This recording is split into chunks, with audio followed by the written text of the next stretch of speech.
eight lanes at a cost of 151 billion Kenya shillings. Okay.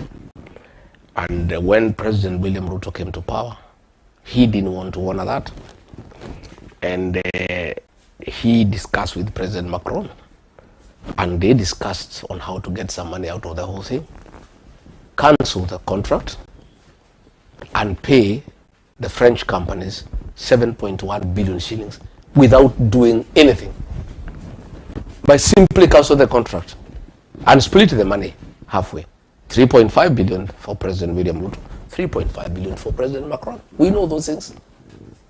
Then, but how do you know this? We know Is it because you're in the government? I've been around. I was deputy president. I have people in government, and I was also a civil servant for a long time. In fact, Kenyans are shocked. Anything I say is true. You know a lot. I know, because I am government. I joined government at the age of 22 when I left university. I grew through the system. In every ministry, I know more than half the population at a personal level. 3 names, so and so. So I am a walking information box. I have information at my fingertips. Anything, I'm ahead of William Ruto. In fact, I am briefed better than he is briefed, because most times he doesn't know what's going on. Many times he hears things from me. So they decided to go to China and expand the contract, reduce the scope of the road from 8 lanes to 6 lanes, and add the amount to 200 billion. So they are stealing 50 billion with the Chinese, 7 billion with the French, 50 billion with the Chinese. There is a company called CRBC. It is actually the Chinese company that is doing corruption in Kenya. All the big projects in Kenya, the Talanta Stadium, they are doing that stadium over 100 billion. Yes. They are doing Bomas of Kenya of another 50 billion. They are doing the JKI. They have been given another contract called Nairobi Railway City at a cost of 29 billion.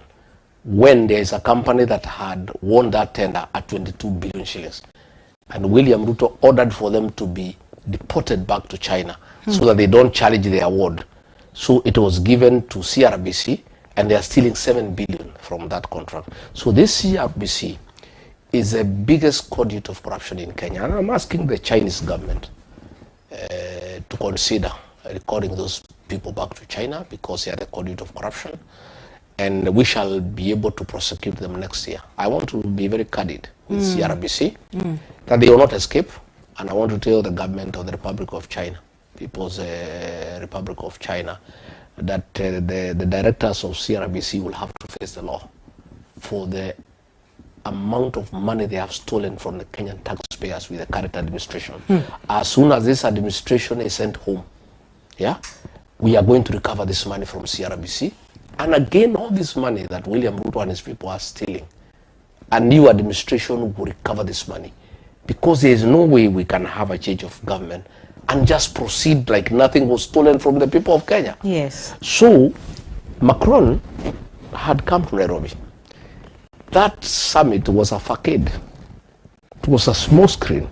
He had come to finalize the deal for the compensation of Rironi Summit Road. The Auditor General has released a report that this money has been gotten from the fuel levy against the law, against the laws of our country, because President Macron, President William Ruto are part of this deal.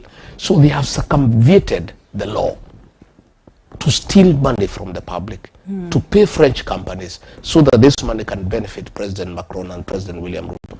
And I want to be very candid with the Kenyan institutions. Yes. The pension funds, NSSF and other funds, money is being taken from NSSF to be taken to Rironi Mausami to do daily works. I want to tell all these funds, even there is an institution called unclaimed assets.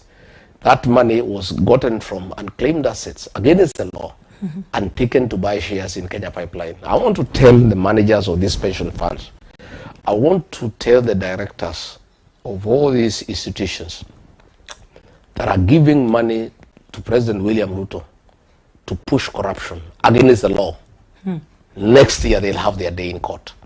And I want to be very candid, because they don't say we did not tell them. I am telling Kenyan fund managers who are getting money meant for workers to enhance corruption in Kenya. I'm telling institutions that are against the law, that are getting money to buy prostitutes against the law, next year in October, in November, this judgment, they'll have their day in court. Okay. And they cannot escape. I'm telling the Chinese contractors who are being used by William Ruto to push corruption in Kenya, next year they'll have their day in court. That is a promise I want to give to the Kenyan people. We cannot just have change of government and just proceed like there is nothing. All the assets that have been stolen will be reclaimed and restored to the Kenyan people. Yes. We are now getting a situation where they are now even stealing private land. They are in Kiambu. There is a mzee called Bogu. His land, 248 acres, has been taken forcibly by government. And I want to tell the people who are going to buy that land, because the people in power are subdividing land taken forcibly from the people of Kenya with forged documents.